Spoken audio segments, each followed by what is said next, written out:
Clinical reasoning or problem solving, which is something we generally learn in school, can be thought of along three broad categories: reasoning from first principles, application of rules, and pattern recognition. And in order to make it a little bit more straightforward, I'm not going to use a clinical example to explain these differences. I'll use an everyday example to explain this. And that everyday example I'd like to use is driving. Think about doing something that is simultaneously as commonplace and as weirdly complicated as changing lanes on a highway at rush hour. If you are a confident driver who has done this a lot, how do you change lanes? You're probably driving like this to begin with. Oh yeah, there's the exit I want. If you didn't catch that, if you're watching on the webinar, just a small flick of the wrist, a small gaze in a mirror. I may have forgotten to signal, but there was nobody behind me, and they knew where I was going anyway, so what's the big deal? You just do it. Contrast that to the charm and torture of teaching a 16-year-old how to drive. If you're sitting beside that 16-year-old and you're saying, okay, we're trying to get off on the DVP now. Yeah, you got to change lanes. I got to change lanes. Oh my God, okay. The child's hand is at the 10 and 2 position. They're leaning forward. They're going 96 kilometers an hour because they're going to follow every rule perfectly. How do you change lanes when you're 16 years old and learning? Check this mirror, check that mirror, check my blind spot, check that mirror again, check my blind spot again, check that mirror. I need about 50 meters for safe lane change space. I'm going 96 kilometers an hour. The car beside me is going 110 kilometers an hour. D equals V over T. I'll turn it into 4. Then it's safe to change lanes. When we solve problems by reasoning from first principles, we have the exquisite advantage of actually thinking when we solve a problem. It may seem completely paradoxical and exactly the opposite of what you teach any child, but if you actually have to think in that level of detail every time you changed a lane, you would be getting a TTC pass really, really quickly because you would never change a lane. Similarly, if you have to think in excruciating detail every time you make a clinical decision as a pharmacist, you would never make a decision. Reasoning from first principles is the type of thing that novices in a profession do, that people that are doing something incredibly new for the first time do.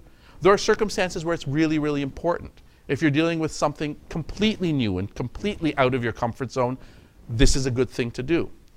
But for most of us, once we get to a certain level of experience, we demonstrate the second type of clinical reasoning, and that is something called application of rules. How many people in the room think that they are good parallel parkers? Put up your hand if you're a good parallel parker. Okay, so the folks at home, there's a whole bunch of liars in this room because probably nobody is a really good parallel parker. Why? You know you're a good parallel parker if I were to throw you the keys to a car in Cairo and say, parallel park here, Alan Malik, or in Mumbai. Most of us know how to parallel park because we have internalized a very common rule. And that rule is line up your back tires with your rear view mirror. Be 10 feet away from the car that you want to park behind. Turn the steering wheel really hard and magically you get in. Do you actually think when you do that? No, all you're doing is following a rule. Do you think you're a really good parallel parker? No, all you've done is follow a rule. You will know you're a good parallel parker when you have absolutely no problem parallel parking on the right or the left. You will know if all you are doing is following a rule. You're following it very well, but you're just still following a rule if you live in downtown Toronto and from the 15th to the 30th of the month, you have to park on the other side of the street. And then you just go and leave your car in a parking lot for a couple of weeks. The third tier of decision making is something called pattern recognition. Pattern recognition is what you as an expert lane changer on a highway do. When you change lanes on a highway, what are you doing? You're driving along, yeah, I got to change lanes. You look for a moment. You're not really thinking. You're not going D equals V over T. You're not even really applying a rule. But what you are doing is simply observing. And in an instant, you will recognize a pattern you have seen 1,000 times before if you've driven a lot. You will have seen cars going at this pace. You will have seen cars in this position around you. And you will just know it's safe to change lanes, it's not safe to change lanes. And you'll just change lanes or you won't. Pattern recognition is fascinating because to the 16-year-old who is watching you change lanes, they're going, are you like a magician?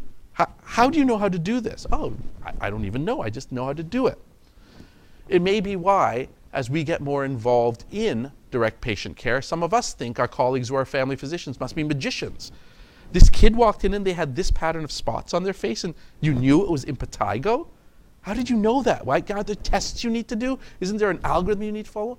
No, I've seen it before. I've seen it 10,000 times before. Pattern recognition has the advantage of looking astonishingly magical.